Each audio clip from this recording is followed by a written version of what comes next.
If you want to be a serious photographer, there's just one thing that you really need to do, and that is practice, practice, practice. The thing is about photography, it has a pretty quick learning curve. Once you understand the basics of photography, the basics of your camera, then you just need to get out and practice and start shooting. But the thing is there is a challenge that many beginning photographers face, and I face this as well, and that is you feel that you live in a very boring or mundane, even maybe an ugly area. Maybe it's the suburbs or maybe it's the country, and you're looking at all of these photographers that are doing this wonderful work, these street photographers out there, and you're thinking, there's just nothing for me to really photograph. I want to introduce you to a really famous photographer. Maybe you've heard of him, a guy named William Eggleston. And William Eggleston, he's in his 80s right now as of the recording of this video. There's a really good documentary that I want to reference in this video. It's called The Colorful Mr. Eggleston. It's on YouTube and it's about 45 minutes. I'm going to leave a link to it in the notes section below this video because I think it's a very good documentary and very relevant to what I'm talking about right now. So in the documentary, so let me, first off, let me just explain to you why Eggleston is quite famous. In the mid 1960s, professional photographers were shooting black and white, the vast majority of them.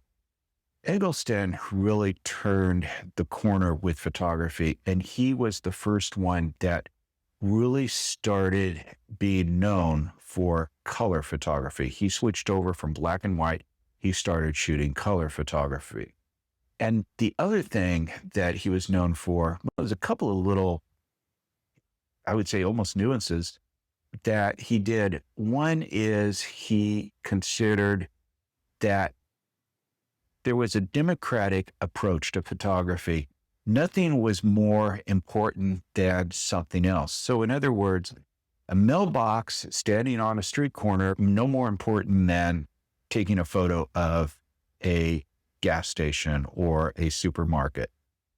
He took this democratic approach to his photography. Another thing he did was he would never take more than one photo of that subject because he said in his documentary, he said that he didn't want to get confused looking at the context. So he would take a democratic approach and he would also take only one photograph at the time. But what's relevant to that documentary and what I really took out of it when I watched it was he was talking to a friend and he said, there's just nothing for me to shoot. It's just all ugly. And his friend says, why don't you go out and just shoot the ugly? And that's what he did.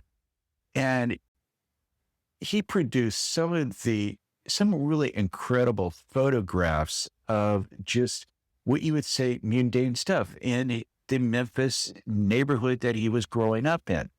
Now, he traveled around the States, but he ended up going back to Memphis, and that's still pretty much the area that he shoots. So you need to understand that you can find things out there. And I guarantee you this, because I'm pretty sure that you're going to discover this on your own. And that is if you just take your camera out and start walking around the streets, you're going to come back with a number of shots because I've done that myself. I live in a mobile home park, which is just mobile homes and the street and stuff like that.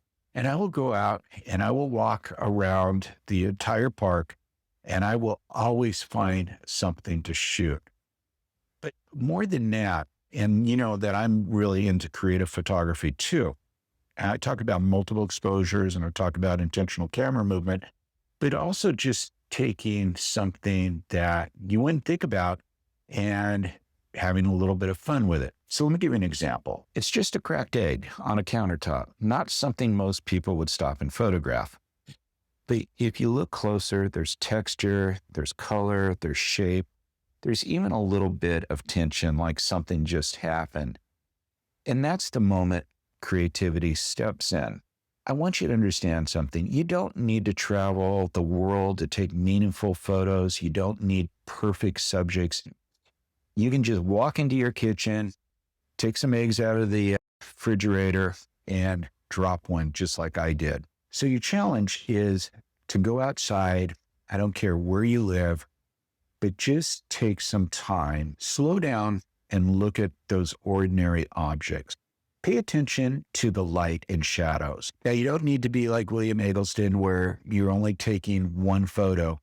Maybe you take a photo and you change angles a little bit. So the bottom line, creativity is not about finding better things.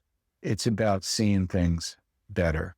So in conclusion, the next time that you think there's just nothing to photograph out there, that actually may be your best opportunity to get out. So I hope you found this video fun, interesting, and if you haven't done so already, please make sure that you subscribe to this channel, hit that bell notification, as I do upload new photography videos every week, and I'd hate for you to miss one. Thanks again for stopping by, and I look forward to seeing you next week. Take care.